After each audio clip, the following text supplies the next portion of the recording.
Hey, welcome to Accidental Gods, to the podcast where we believe that another world is still possible and that together we can make it happen. In this second series of the podcast, we're branching out to find people who are already making it happen. This is where we explore the interface between science and spirituality, politics and philosophy, creativity and activism, and everything that helps us move towards a place where a new way of being is the next obvious step. For my first guest in this series, I am delighted to be able to welcome Della Duncan. I got to know Della when she was teaching on the Masters in Sustainable Economics down at Schumacher College, which is also where I started listening to her groundbreaking Upstream podcast. We'll talk a little bit about that in our podcast that follows, but the take-home message is, if you haven't already listened to it, put it on your list now. Along with the Masters in Sustainable Economics, Della's a graduate of UC Davis with a bachelor's in International Relations and Sociology. She has a certificate in Authentic Leadership, and she's completed Joanna Macy's Work That Reconnects intensive program, and we'll talk more about that in the podcast too. These days, she describes herself as a renegade economist and dedicates herself to a just transition to a more sustainable and equitable world. You can find out more about her on her website, dellazDuncan.com, and I will put a link in the show notes. But for now, let's listen to the interview with Della Duncan. Della, welcome, and thank you for coming on to the Accidental Gods podcast. It's a real honour to have you as our first guest. Thank you so much, Amanda. I'm happy to be here. So, before we head more deeply into you and who you are and what you're doing, I just would like to ask, what is most alive for you in this moment? This is what we ask all our students when they come onto the membership, and I think it feels to me like the way I'd like to start the podcast. What's most alive to me right now is this conversation about whether humans are inherently self-interested or inherently altruistic, or whether we have the capacity for both, and how do we activate the goodness or kindness or altruism inherent in each of us. And so what's most alive for me is, how do I continually activate that goodness, that good nature, that altruism, and also how do I continue to create systems and opportunities for people to enable that part of themselves as well. Brilliant. And so we heard a little bit about your bio before we started, but let's take a step back and look at because I don't think most of the people walking around at the moment, that's their primary question. And I know that it is for you, and I think it has been as long as I've known you. So can we have a little bit of background of how you came to be a person for whom that is the thing that's most alive at the moment?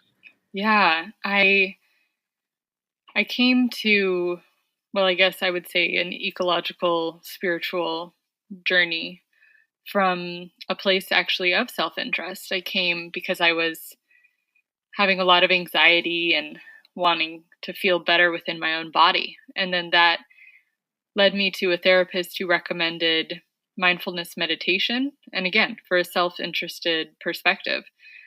Fortunately, the second mindfulness retreat that I went on totally shattered that idea that mindfulness or a spiritual practice was for my own, self-enlightenment or self kind of feeling better within my own ego, my own body.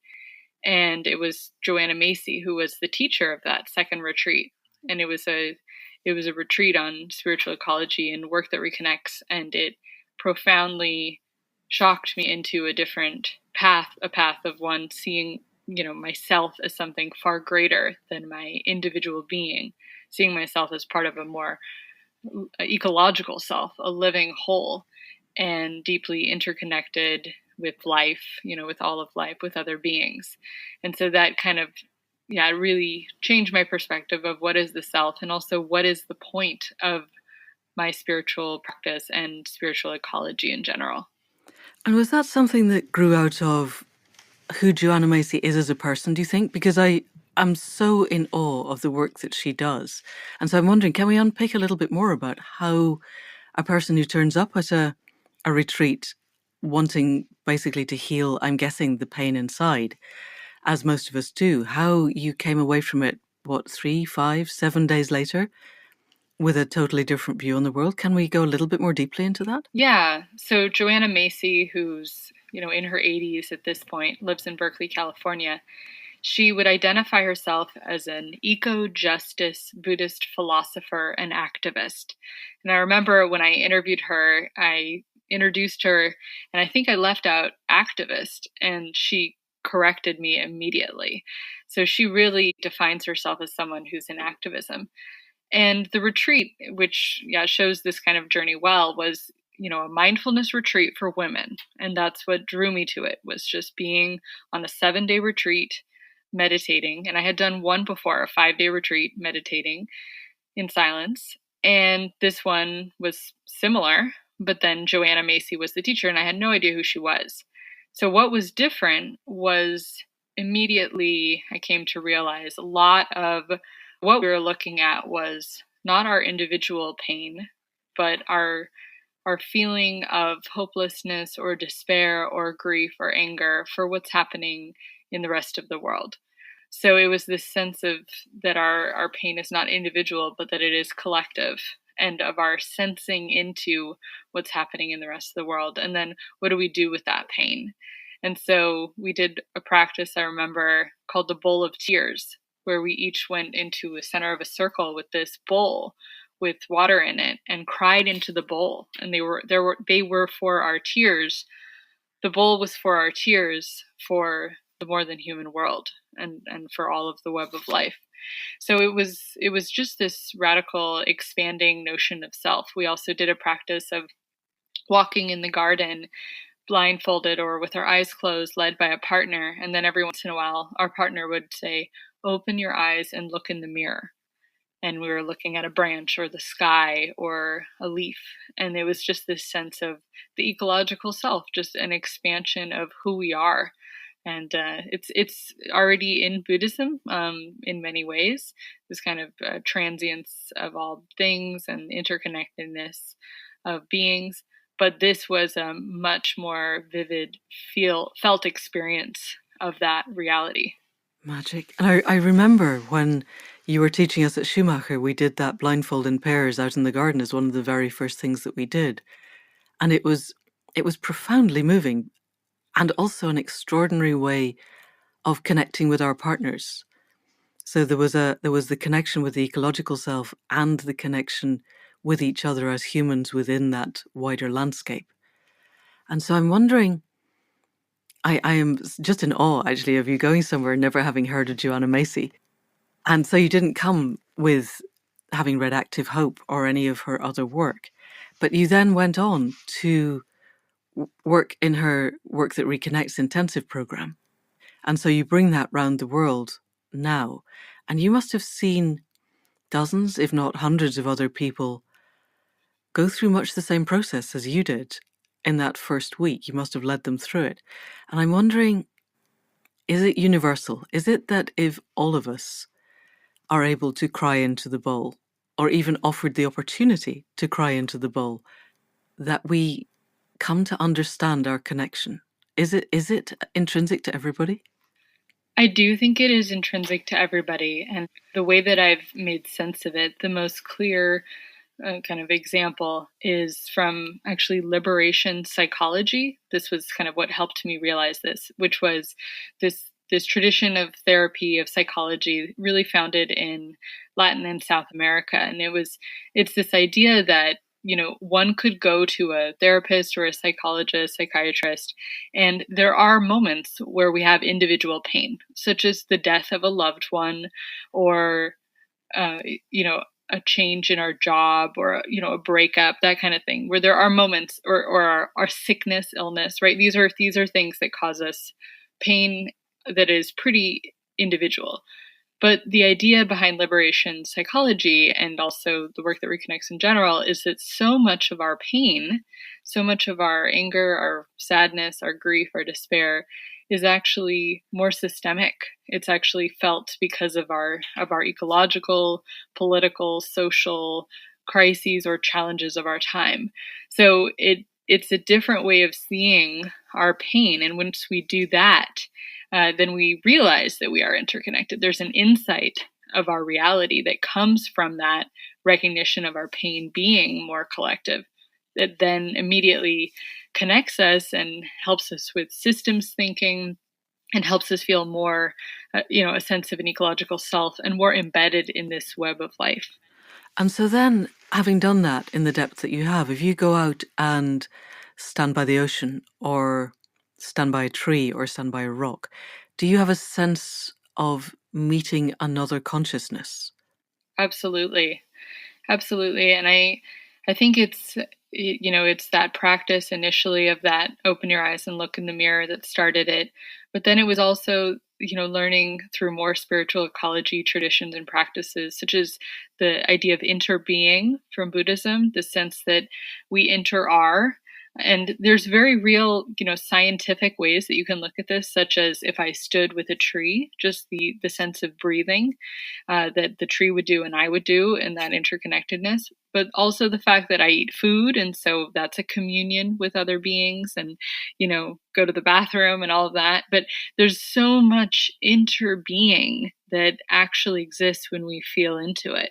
So absolutely, when I would meet a rock or the ocean or a tree, I completely have a different sense of a relationship with that other being. You're right. I see them as another being, and not only that, but I see it as an interconnectedness. And what is your role in that web of life, do you think? If everything is conscious and we each take our place within it, do you have any sense of what the role of humanity is in general, or what your role is specifically? For humanity in general, I love that image you've probably seen of there's like ego versus eco. And in the ego image, there's a triangle, and the human is at the top of the pyramid, and then all the other beings are below him or her, right? And then in the other example, the eco, it's a human is then a circle with many other beings, and there's kind of a equality and harmony embedded in that image. And that really sticks out to me to answer your question about the humanity piece, is that we are humble members in this universe. We are in communion with other beings. We are not dominant over or separated from. And so yeah, we have purpose and we have contribution, as does the wind, as does the ocean, as does the trees. So we're all part of a community. We're communing, right? And then for me specifically, and I know we're going to speak about the 4 areas of the Great Turning, which is part of Joanna Macy's framework, but I really operate in this realm of the shift in consciousness. So I'm definitely someone who, through my own experience of recognizing other paradigms, other worldviews, and feeling them, trying them on, and then starting to see from them, that is now become my contribution, is creating invitations, whether that's through coaching or consulting or through workshop facilitation or podcast, right? Is inviting other ways of seeing that allow for more interconnectedness and a more thriving people and planet. Brilliant. So we could go 2 ways. I would love to talk to you in a little bit about the Upstream podcast, because it is one of the inspirations for this podcast. But just before we go to that, can we talk a little bit more then about Joanna Macy and the Pillars of the Great Turning? Because I think it's an Absolutely. extraordinarily useful map for people who are interested in this area. So yeah, tell us more about that, please. Yeah, so Joanna Macy has written many, many books. 2 of them that I would recommend, though, for folks listening are Active Hope, which is more of just a regular description of some of her ideas and thinking and ways to face the mess we're in without going crazy. That's actually the tag, the subline for the book. And then the other one is Coming Back to Life, and that's the facilitator guide, because the work that Reconnects is an embodied practice. It's a journey that folks can go on, and it's open source through this book called Coming Back to Life. And so this idea of the 3 pillars or 3 areas of the Great Turning can be found in both of those books and also on her website. And it really is this sense of that to understand the 3 pillars, you have to understand what the Great Turning is first. So the Great Turning comes from this idea that there are 3 ways that we can see what's happening in the world right now from. It's not whether one is right or wrong. It's almost like three pairs of glasses that we could put on, or three views from which we can see the world. The first is this idea of business as usual. This business as usual is that there's nothing quite so alarming, that the economy ebbs and flows, the climate warms and cools, that technology will save us. It's really this sense we would get from a open business as usual kind of sign that we might see. The second view is the view of the great unraveling. And it's this idea that everything is going to hell, right? It's that our political systems are unraveling, social and ecological systems are unraveling. It's a very dire view. Quite easy to fall into. Quite easy to fall into, absolutely. And it comes from David Corton, a systems theorist, who says systems don't just fall over and die, they unravel. And so it's this idea that we could see the unraveling. The third is the great turning. So this is that we can see the great unraveling. We can be with, we can sense it. It's not a denying of unraveling that is happening, but it's a turning towards life despite all odds. And it's a continually showing up for life and choosing life in every moment of every day, both as individuals and systemically, collectively. So within the great turning, within this view of that we can see right now as a time of the great turning, and it's not a blind optimism like everything's going to work out. It's an active hope, which is what her the other book comes from. So it's a practice, right? And within the great turning, Joanna Macy talks about that there are three areas that are contributions, that our work falls within.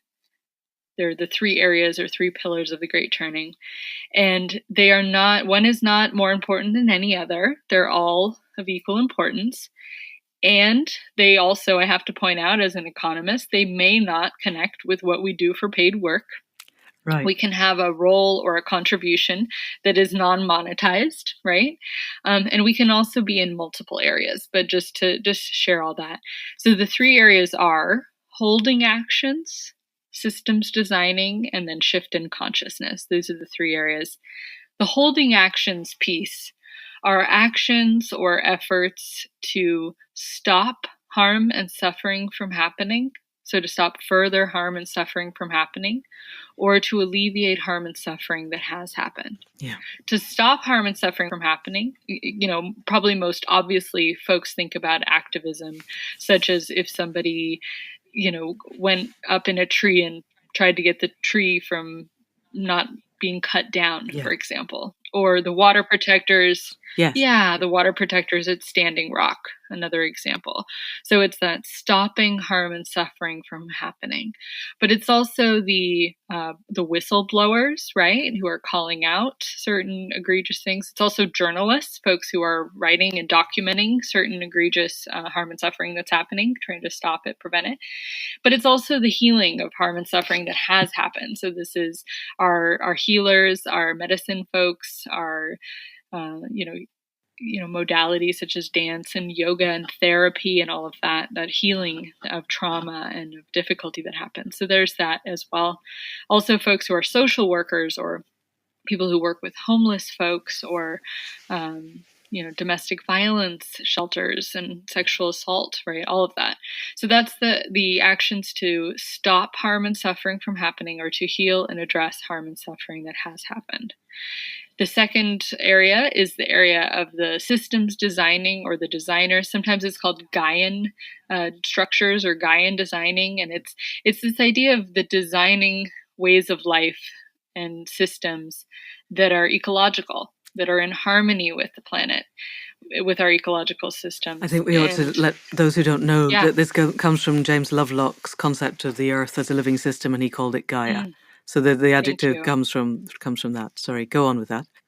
Yeah, no. So this would be, most obviously like ecological design thinking, right? So the designing in alignment with ecology, and it can be physical products, of course, but it also can be more social systems. So how we organize our political systems, participatory democracy, participatory budgeting, for example. Yes, and our economies, how we could redesign our economies would be a system shift. Exactly, circular economies, for example, is another one.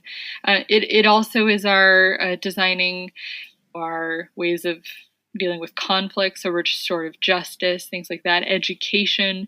So it's the designers among us. And I will definitely point out it's not necessarily new. It's not people who are inventors or brand new ideas. They also can draw from very ancient and beautiful ways of organizing our social and ecological systems. And so drawing on indigenous wisdom, for example, and things like permaculture or other ways of farming and agriculture, that's related as well. So that's kind of the systems designing or Gaian structures designing area. Okay. And then the last area is the area that I mentioned that I'm most connected with myself, which is the area of the shift in consciousness. So these are the folks who are inviting shifts in consciousness, whether it's being an artist, like I'm imagining a Banksy mural, just one mural, just gets someone to think differently about something. Yep. Also musicians, of course, poets, filmmakers, spiritual teachers. So Thich Nhat Hanh, for example, I would say Joanna Macy largely, writers, of course, and podcasters, absolutely. And then teachers.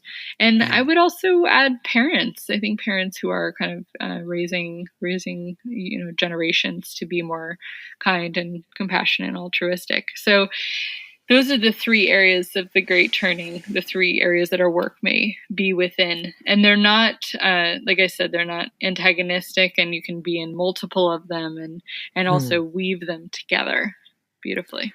So do you see this shifting consciousness? Because my understanding of that, or my projection of it possibly, was that this was shifting ourselves to new levels of consciousness that we don't know yet. This may be because Accidental Gods is all about the evolution of consciousness. But so you're seeing it as opening the door to consciousness that we already know about, but making it more accessible. Is that how I'm understanding? Because I would have thought of that as systemic change, really. I'm just trying to understand what you see it as. Yeah. So just one important note to point out is I see to be a part of the Great Turning in any of the areas that somebody will have gone through a shift in consciousness, such as what happened with me going to Joanna Macy's first retreat. So the individual journey is already in a realm of shifting consciousness. To be an ecological design thinker, or even to be an activist, there will have been some shift in consciousness that happened so that folks do act differently. Because business as usual is so much our default, and Exactly. You have to shift out of that. Okay. Yep. Yeah. So everyone undergoes shift in consciousness in the realm of the Great Turning to then see themselves as part of the Great Turning. But these three areas of the Great Turning are more, what are your efforts? What are your contribution in?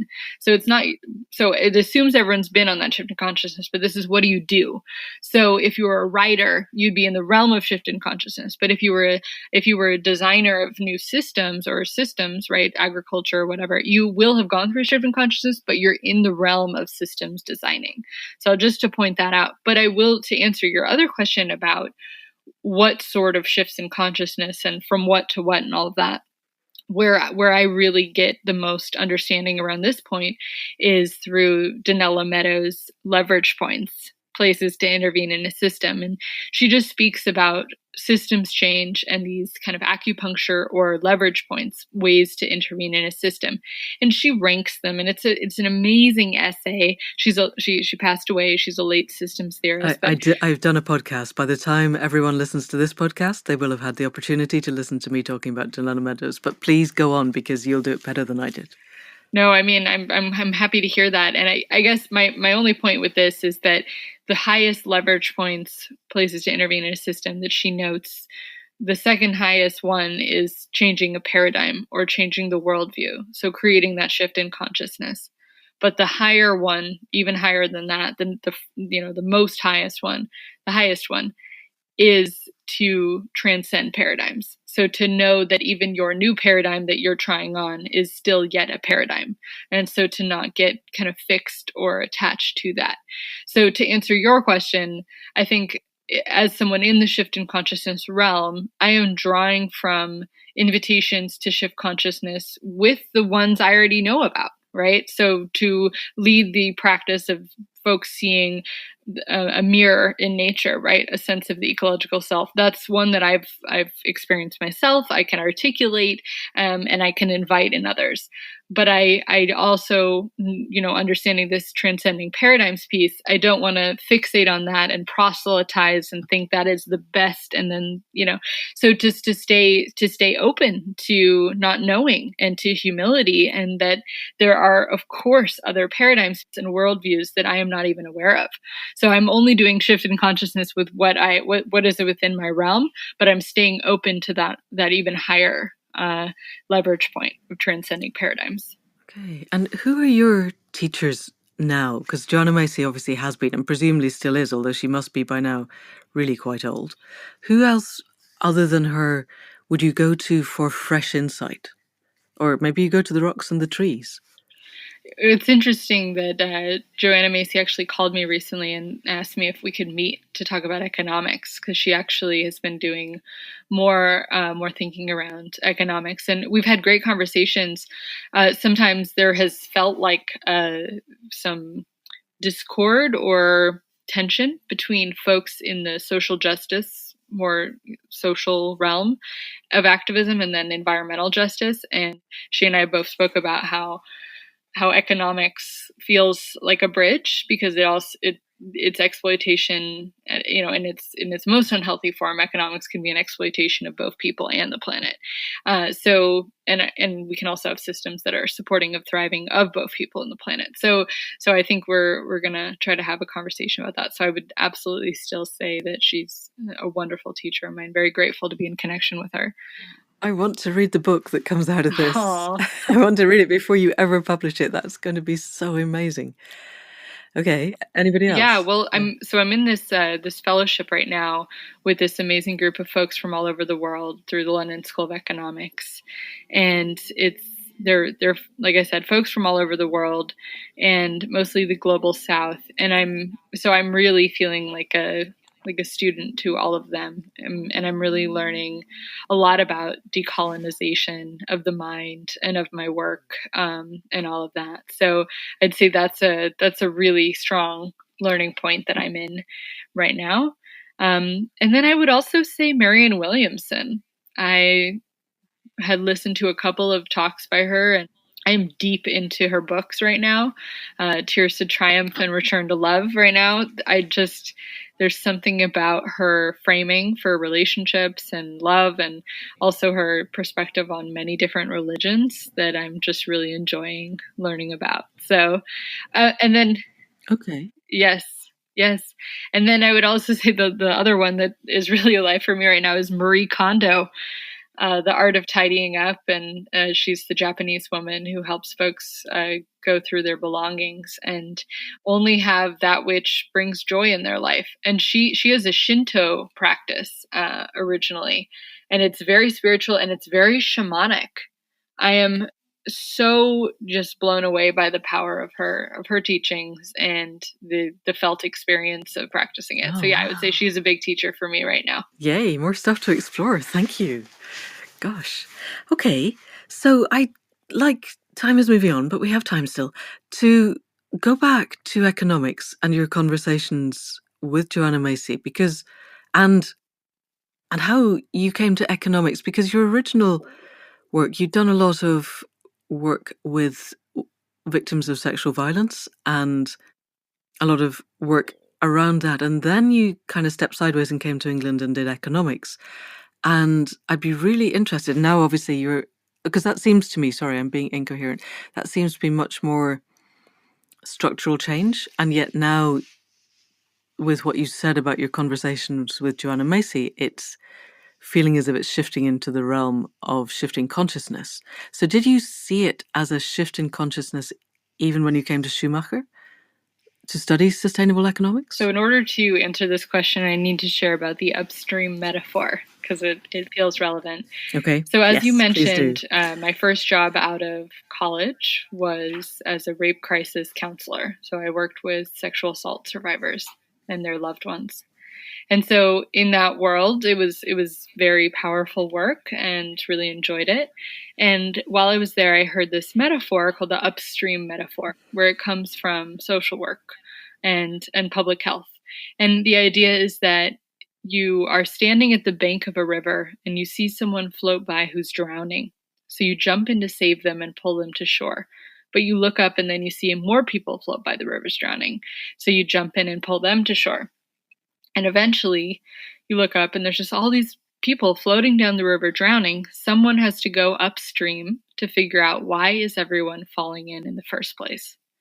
And just to take a moment, if we were to go back to those 3 areas of the Great Turning, it is both important in the holding actions piece to pull people out of the river. That is important, that we have hotlines for sexual assault survivors and, suicide crisis lines and soup kitchens, giving food to homeless. And we also need to go upstream and ask, why do we have homelessness? Why do we have sexual violence? Why do we have, suicidality, right? So I heard that metaphor in relation to sexual violence work. And it was, why is it important not just to support survivors, but also go upstream and figure out why does sexual violence happen? And how can we do prevention work? So that idea really touched me. And I was struck by the work. It was really powerful, but I was even more struck by how little the work that we were doing as rape crisis counselors was valued in the economy. And just to share a little bit more about where I am. So I'm in the Silicon Valley, Bay Area. So I'm from San Francisco, but worked and lived around the Bay Area. And at the time it felt like we were struggling for funding consistently. And we had to beg for money from the tech companies around us. And I just felt this ridiculousness that the money that we were making and the funding that we were getting was so inequitable to the money that other places were getting. So I was wondering why this was. So I decided to go upstream and to figure this out. So that's what led me on an upstream journey into economics, because I really felt that I wanted to learn more about economics to be able to understand all of that. So that is what led me to Schumacher College. And that upstream perspective, that going upstream to the root causes, that is the level of shift in consciousness, connecting it with the pillars again. Because if we go upstream, this is what I've found, but I'm still on this journey. I'm still going upstream.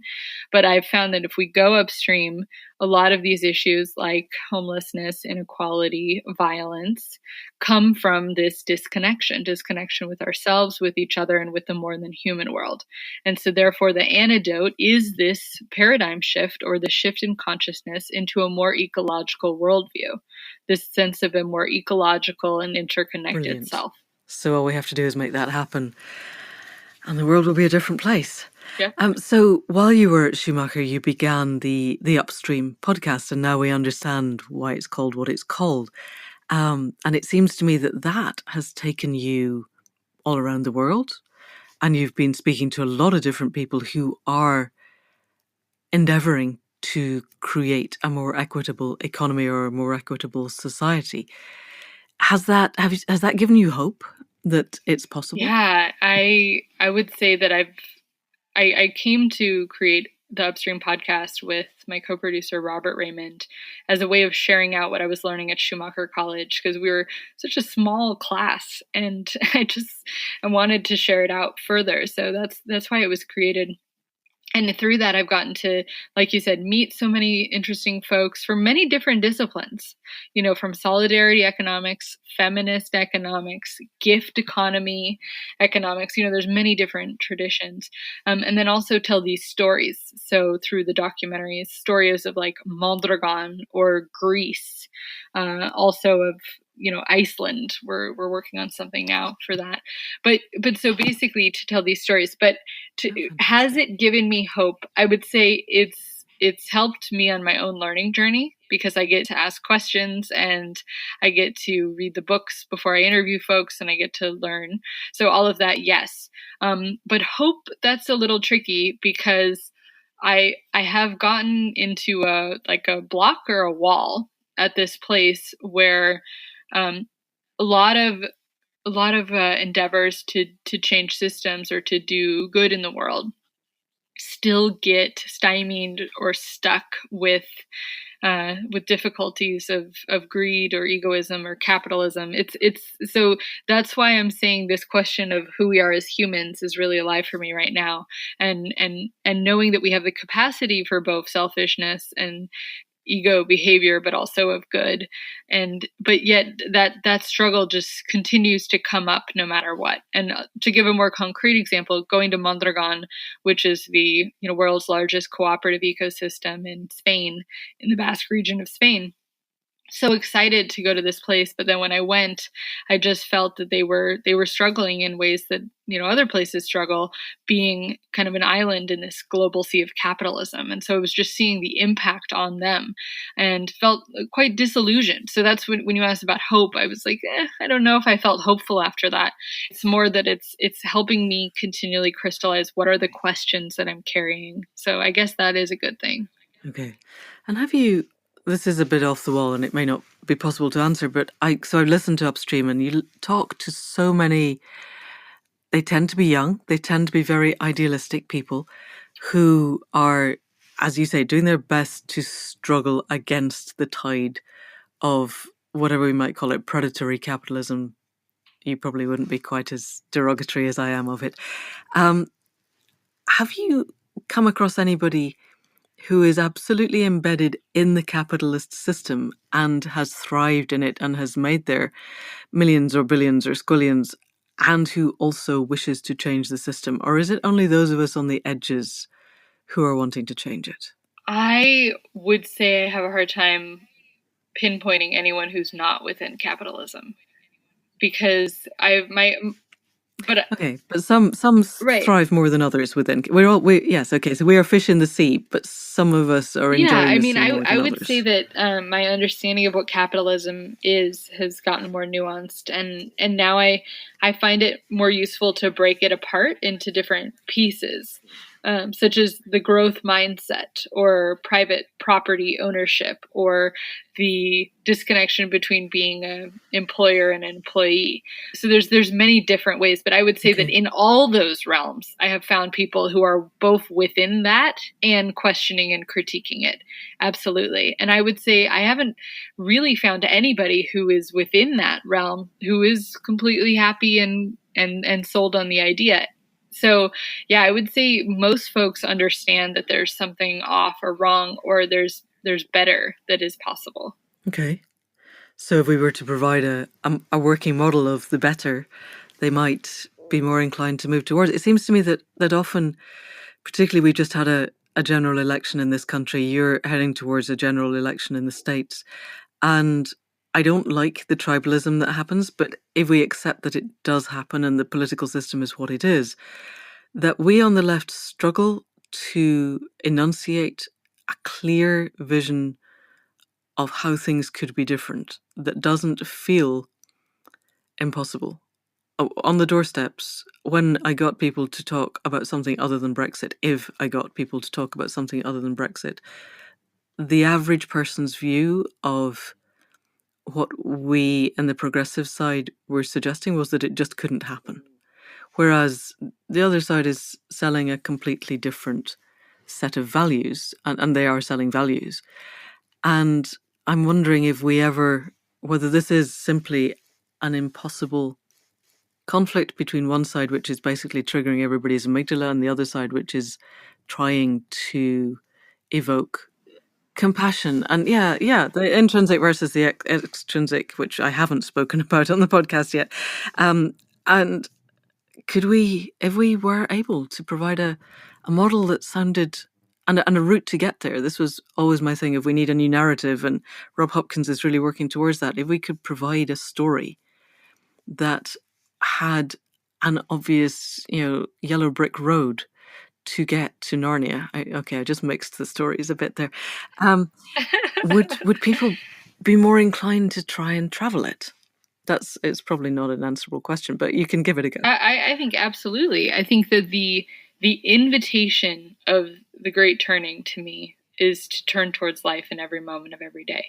If we all invited ourselves to see the great turning and to try it on in our lives, in everything we do, like in our intimate relationships, in our relationship with food, in our relationships with our homes, in our work, etc., everything, that would be the yellow brick road that you're speaking about. And I really do think it is a moment to moment experience. It's not a plan, because I have known many folks who work in, mission driven organizations, nonprofits, etc., who are still, cruel to one another, or feel alienated or disconnected, or there's still that. So that's why it is a moment to moment experience as well as a systemic change. But I do think for me, because I've felt it helpful to pick apart capitalism into these pieces, I've also felt it's helpful to pick apart the ideal or the new vision or the new economy, to pick it apart and to go that way. So like first looking at land ownership, looking at money, looking at the growth mindset, looking at our mindset, our paradigm, right? Like when it's helpful to me to pick them apart. And then once we pick them apart and examine them, and we have the systems designers working in all areas, and then when we put that back together, it's something that's greater than the sum of its parts. And I don't think we have a name for that yet. Yeah, something emerges out of the complexity of the system. Yes. Exactly. Yes. Kind of what we're suggesting with accidental gods, but we're trying to do it with consciousness, and you're talking about doing it with the economy. But it sounds really exciting. But I'm talking about changing the economy with consciousness. Yes, so absolutely. I'm right there with you. Yeah. And because the economy is so fundamental to how we treat ourselves and each other and the more than human world, sadly. But it is.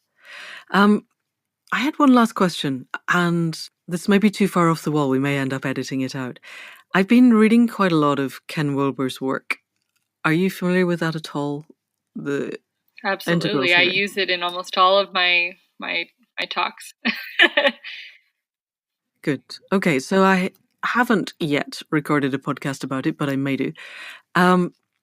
And that may play before we hear this, because series 1 is me talking and series 2 is me talking to somebody else. I get very stuck with Ken Wilber, and because of the work that you're doing at the LSE, I'd be really interested in your insight into this, because if I've understood him correctly, he's talking about an ascending spiral where the mythical and the magical worldviews are lower down the spiral, and they are more, to me, the shamanic indigenous worldviews. And I end up in conversations with faith a lot, whereby we go around in a circle of every indigenous culture, genuinely way back indigenous, before white people got there, indigenous, seemed to live in context with the earth. Certainly every forager hunter society lives in context with the earth. It just does. That's the way they survive. And much more in context with themselves and each other. And yet we can't go back to that. It's not physiologically possible. We have to go forward. But what is it that we bring forward from our remembered past, or that we relearn from whatever indigenous cultures survive? And God knows our culture seems to be doing its best to wipe them out. How do we move towards what Ken Wilber calls teal, or the third system, or whatever it is that we call it? It might be useful if you gave a very brief overview of Ken Wilber's thinking, because that might save me doing an entire podcast. And then, am I seeing a paradox that doesn't really exist in his thinking? Because it just seems to me that there's quite a lot of colonialism in his thinking, and it makes me very cross, but I think maybe I'm looking at it wrong. Have I articulated a question that you understand? Yeah, absolutely. And so I'll share what's touched me from Ken Wilber's work is actually a much more simple part of it. It's his 4 quadrants, which are just, it's another way of seeing systems change, just as the 3 pillars of the Great Turning. And in it, he has kind of one column, which is the I, so the individual, the personal, and then another column, which is the we, the collective, together. And then he has a overlaying, if you look at it like a cross, right? He has overlaying 2 quadrants or 2 rows, which are the internal, and then one which is the external. And so what's helpful for me there is to think about our systems change and our efforts, such as the individual I, which is the internal, our own beliefs and our individual dreams, things like that. And then secondly, the next quadrant over is the external I, which is our behaviors, our own actions, our own consumptive patterns, for example. And then the collective internal is our paradigms, our worldviews, our collective values. And then the last area is the external collective, which are our systems, our structures. So that's what's helpful for me from him is this kind of understanding a more holistic perspective of systems change and where we fit in that together. Now, the spiral dynamics piece, I would say for me, that is connected with the shift in consciousness, but that second level of the leverage points, meaning he offers a framework about looking at paradigms and offers different ways of seeing them and choices between them. And I think folks can read them and find different connections with them. But I am personally a little hesitant to rank consciousness because to me, it can get into othering and better than thinking and proselytizing. So that's why in my work, I frame it more as these are many different paradigms and we have choices to choose between them. But it is true that some are more supportive of life enabling and life supportive systems than others, right? So I would say if you read it, then find what it is that you resonate with and you connect with, right? And go with that. But to your point, I think indigenous wisdom absolutely offers so many ways of thinking, such as I'm thinking about like seven generation thinking, an idea from Native American traditions where you when you do an action or make a decision, you think about its effect on the seventh generation from now. A beautiful paradigm shift invitation. Now, I think we try them on and we work with them in today's time. So I definitely hear you. Some people think we want to return to some time before capitalism or whatnot. No, let's work with where we are and what we have. Let's turn towards life now. This is the time of the great turning as it is now. Right. And so for me, it's to try on those paradigms. And to be honest, I don't know what shifts those will manifest as. But I do know that if we feel that they are what is supportive of the great turning, then absolutely try them on, invite them in. Just remember to stay transcendent of those paradigms and not attached to them. Brilliant. Thank you. Okay, I think we're heading towards the end. I have one last question. So if there was just one thing each of us could do now, today, and I think you've already just answered it, but let's try anyway. For all of the people listening, they want to turn towards life. One thing that they could do now. I think maybe listen comes up because like I was just imagining for me, if I were to turn towards life in this moment, it would be to pause and to listen to what that would look like. I really do see it as like just an ever moment to moment practice, ever present practice. So in my choice of what to eat, in my choice of what I do with my time, in my choice of my communications and relationships, but also in my larger life, visions and dreams and contributions, if I pause and I listen to what's really being called for me to contribute in, I think that's where it starts, is listening. And I don't mean like, it's not just internal, it's also external. If it helps to talk to the river or to go outside in the forest, right? Of course, wherever listening happens for you. Fantastic. Thank you so much. That's brilliant and wonderful and a great place to end. So thank you, Della Duncan, for being our first guest on this second series of the podcast. It's been a real honor. And I give it probably about 6 months. We'll probably come back and have another conversation because there are so many questions we didn't get to. Anytime. But I think that'll do. Thank you very much. Thank you. Okay, thank you. So that's it for this episode. Huge thanks to Della for phoning in from California at some ungodly hour in the Californian morning. Thanks also to Caro C. for sound production and for the music at the head and foot of the podcast. Thanks to Faith Tilleray for designing the website and for being the other half of everything that is Accidental Gods. And thanks to you for listening. If you enjoy what you hear, please give us 5 stars and a review on the podcast app of your choice. It helps us to get known. But please also share us with your friends. Share us with anybody that you know who wants to make the world a more just and equitable place. And if you want to know more about us, if you want to join the membership program, if you want to see any of the blogs, we're at accidentalgods.life, and the same on various parts of social media.